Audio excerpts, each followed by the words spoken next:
que la vie que je suis en train de mener, non mais il y a l'impie déjà dans ma vie. C'est-à-dire que tu es déjà égaré. Et tu es déjà le fils de la perdition. C'est pourquoi je vous ai dit que nous allons marcher lentement. Ce que moi je veux, c'est ce que Dieu veut pour cette église. Que nos cœurs, nos corps, nos âmes, nos esprits soient purs et soient saints devant le Seigneur. Si quelqu'un veut servir le Seigneur, nous devons servir Dieu dans la sainteté. Amen. Parce que quand l'église est sainte, tu ne demanderas jamais au pasteur de prêcher sur le miracle. Quand l'église est sainte, il y a l'amour, la communion qui pèse nos cœurs. Et dès que nous sommes unis dans la parole, le miracle va s'opérer de nous. Et tu verras, il y aura des témoignages du jour au lendemain que le Seigneur agit. Amen. Alléluia. Amen. Alléluia. Amen. Je vais parler sur le petit deuxième point, sur l'apostasie morale. Comment est-ce que les gens qui se disent chrétiens, mais qui vivent dans l'immoralité? Ésaïe chapitre 29.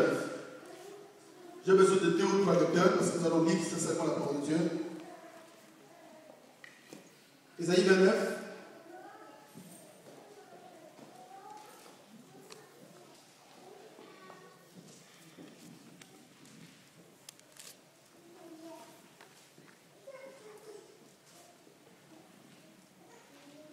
Ésaïe chapitre 29, verset 13.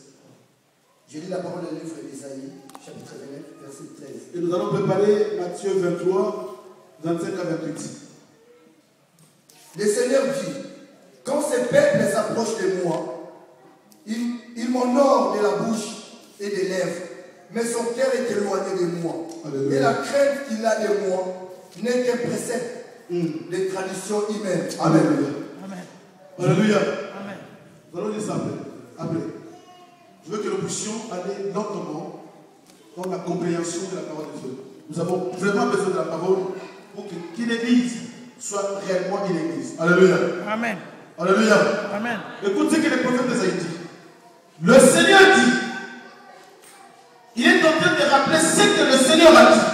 Ce n'est pas un homme, ni mon père, ni ma mère, ni moi Siméon qui vous dit, mais le prophète dit que le Seigneur dit, quand ce peuple s'approche de moi, il m'honore de la bouche et de l'œuvre, mais son cœur est éloigné de moi. Et la crainte qu'il a de moi n'est qu'un précepte de tradition humaine.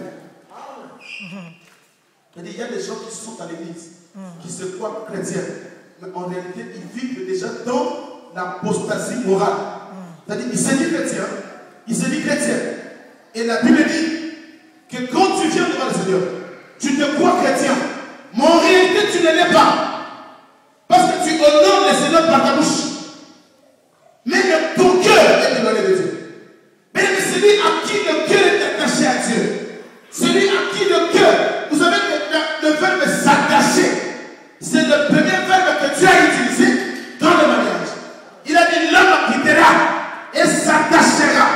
Quand l'homme et la femme s'attachent, c'est-à-dire qu'il devient une seule personne.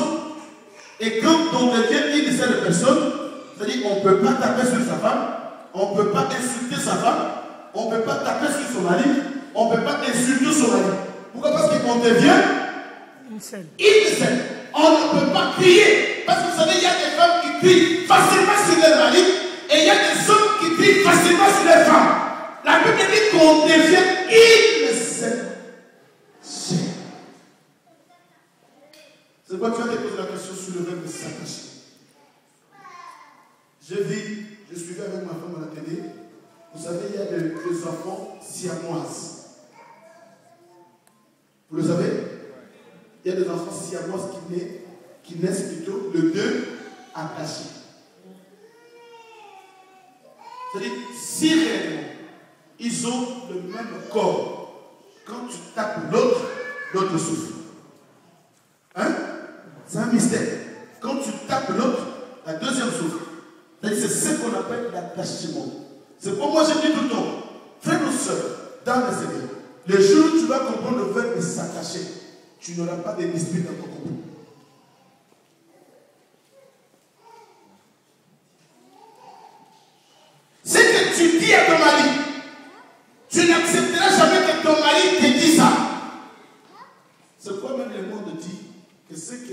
tu ne veux pas qu'on te fasse, ne le faites pas aux autres.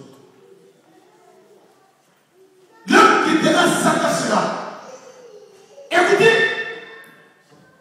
la Bible dit qu'ils m'honorent de leur lèvres, mais leur cœur est éloigné de moi. Or, quand nous venons dans le Seigneur, c'est-à-dire, je viens dans le Seigneur, je m'attache avec le Seigneur par le sang qu'il a connu sur la croix. Je deviens son fils. C'est-à-dire, quand les gens parlent du Seigneur, réellement ils parlent de moi. Parce que c'est moi qui porte le Seigneur. Nous sommes devenus avec le Seigneur un seul corps. C'est pourquoi la Bible dit que l'Église est le corps du Seigneur. Nous sommes devenus un seul corps avec le Seigneur. Mais voilà combien tu viens à l'église. Tu peux crier à le Seigneur, je prie. Je connais le Seigneur. Ça fait des années que je prie. Mais est-ce que tu es attaché à Dieu? La Bible dit que son cœur est éloigné de moi. Or, le cœur de l'homme, c'est le centre de toutes choses. C'est là où il y a le bien, c'est là où il y a le mal. C'est pourquoi la Bible dit que c'est de l'abondance du cœur que la bouche parle. C'est pourquoi il faut faire attention de tout ce que tu dis à ton épouse. Il faut faire attention à tes réactions. Il faut faire attention à tes agissements. Il faut faire attention à ta façon de parler. C'est-à-dire, le mari, c'est quelqu'un que tu dois porter entre tes mains. Pourquoi? Parce que vous êtes devenu un seul corps. Ne déplace pas de langage. Ne l'insulte pas. Il ne faut pas crier sur lui. C'est-à-dire, tu lui prends comme étant ton enfant. Et tu crois qu'il est sorti de moi. Vous savez, un jour, devant Salomon, la Bible dit qu'il y avait deux femmes.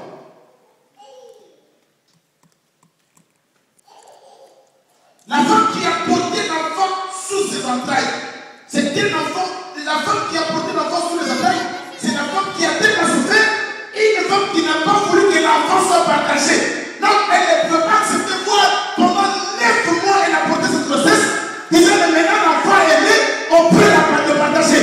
Non, mais celui qui n'a pas porté l'enfant entre les entrailles, qu'est-ce qu'elle a dit? Partageons-les.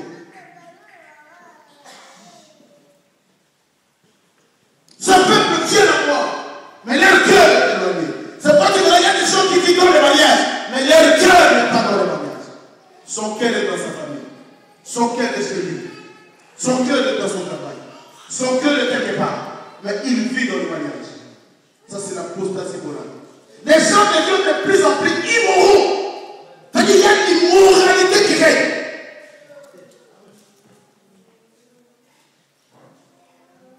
C'est quoi David a dit? Que je suis né dans l'iniquité. Je voulais préciser ces choses, excusez-moi. Parce qu'il y a des gens qui ont très mal prêché. Il y a des gens, j'ai entendu même un prédicateur qui disait que David était un enfant bâtard parce qu'il avait proclamé qu'il était né dans l'iniquité. Je veux insister. S'il y a des gens qui vous ont prêché ça, vous devez rectifier. David n'est pas né comme étant un enfant bâtard. Non. Le père et la mère de David étaient mariés. Mais quand David dit, vous savez, maintenant vous allez comprendre une chose, que David c'est le type de Christ. Dans la profondeur de la parole, David c'est le type de Christ, parce que c'est lui que le Seigneur a intronisé comme étant mon roi. Et David dit, je suis né dans l'iniquité. Pourquoi? Parce qu'il savait que quand bien même que mon père et ma mère étaient mariés, mais moi quand je suis né, il y a un péché adamique qui est en moi. Et je dois me convertir, me repentir pour servir le Seigneur sincèrement. Alléluia.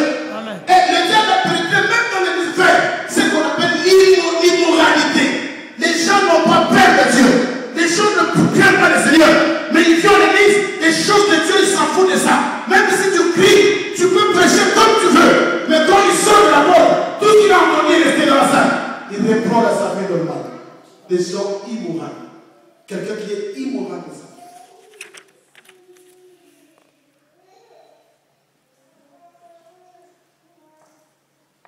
Amen. Amen. Amen. Vous savez, quand je suis en train de prêcher, Dieu me dit qu'il y a quelqu'un qui est en voie de divorce. Faites attention. Il y a quelqu'un qui commence à méditer le divorce. C'est une femme. Faites attention. Là où tu es, c'est là où Dieu t'a placé. Là où tu es là, je te dis, comme un homme de Dieu, ta vie, tu vas souffrir dans toute ta vie. Tu ne peux pas imaginer là où tu es. Dieu t'a placé là-bas. Dieu me le dit, excusez-moi, mais Dieu me dit qu'il y a quelqu'un qui est en train de me quitter le aussi. Faites attention. Alléluia. Amen. Nous allons lire Matthieu.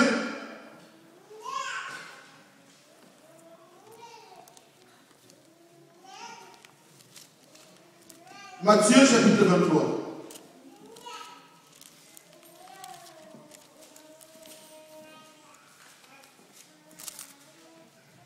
Je lis la parole dans le livre de Matthieu, au chapitre 23, 25 à 28. du verset 25 à 28. Je lis au nom de Jésus-Christ. Malheur à vous, scribes, eux, pharisiens hypocrites. Malheur à vous, scribes et pharisiens hypocrites, que Dieu dit. Parce que vous nettoyez le dehors de la coupe. Écoutez, la Bible dit que malheur à vous, les scribes hypocrites. Pourquoi Dieu les appelle les hypocrites? Pourquoi le Seigneur dit qu'ils sont des hypocrites? Parce qu'ils nettoient la cour extérieure, le parvis, de la coupe et du plat, et qu'au-dedans, ils sont pleins de rapines et de tempérance. Voilà, au-dedans, il y a plein de épines. C'est-à-dire, il y a des gens qui se soignent. Nous allons partir là où il y a des gens qui s'habillent bien. Il y a des gens qui font leur beauté. Il y a des gens qui sont tellement propres. Quand tu vois une femme jolie, bien habillée, bien propre, mais il est en train tout simplement de nettoyer l'extérieur. Mais le dedans, Dieu n'a pas besoin de ton extérieur. Tu peux nettoyer l'extérieur, être bon ou belle comme tu veux. Mais ce n'est pas ça que Dieu a besoin.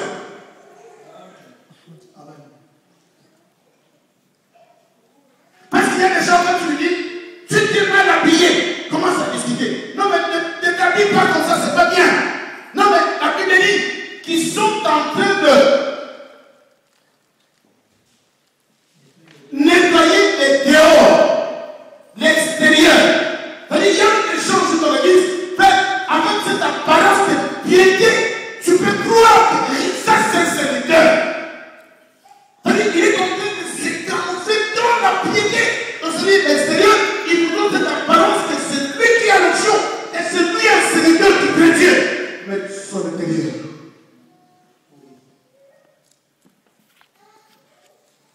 Amen. Amen.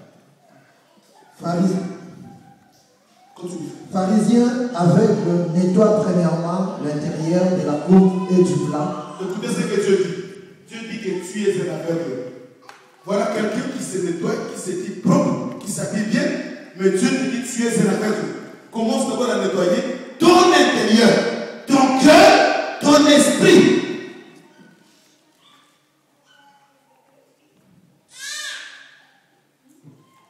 Afin que l'extérieur aussi devienne net. Amen. Dieu dit quand tu commences à nettoyer l'intérieur, c'est alors que l'extérieur deviendra net. Malheur à vous, scribes et pharisiens hypocrites. Écoutez, malheur. La Bible dit malheur à vous, scribes et pharisiens hypocrites. Parce qu'aujourd'hui, même dans les foyers, il y a des hypocrites. Quand tu vois la femme commence à crier sur l'homme, comprends que cette femme a commencé une mauvaise vie. Maintenant, pour se camoufler, il doit chercher à commencer à monter à crier. Et il y a même des hommes, quand un homme commence à déraper dans son couple, il commence à crier sur la femme, faire peur à la femme, pour que la femme diminue, que la femme ne parle pas. Et Dieu dit malheur aux hypocrites.